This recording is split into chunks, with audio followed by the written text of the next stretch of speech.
आता एक breaking news आहे। संकल्प भारतचा रथ रोखणारे हे महाविकास आघाडीचेच कार्यकर्ते असं मंत्री ज्योतिरादित्य शिंदे यांनी आरोप केलाय। मंदिराचं निमंत्रण नाकारून त्यांनी विचारधारा स्पष्ट केली। राम मंदिर निमंत्रण नाकारल्यानं त्यांनी काँग्रेसलाही टोला लगावलाय। इंडिया आघाडी म्हणजे घमंडिया गठबंधन अशी टीका ज्योतिरादित्य शिंदे यांनी केली।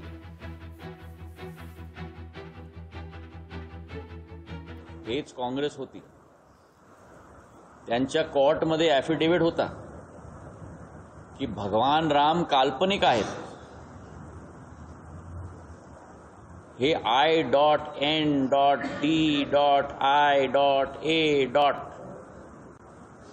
घमंडिया गठबंधन त्यांच्या सहभागी पार्टीचा काय स्टेटमेंट होता? सनातन धर्मला नष्ट करून द्या। एक पार्टी सांगतात की भगवान राम काल्पनिक आहे, दुसरी पार्टी सांगतात की सनातन धर्मला तुम्ही नष्ट करून द्या। त्यांच्या उत्तर काय होईल? हेच होईल की तुमचा निमंत्रण आम्ही नकारतो। लोकशाही मराठी ऐका, पहा, जागरूक रहा।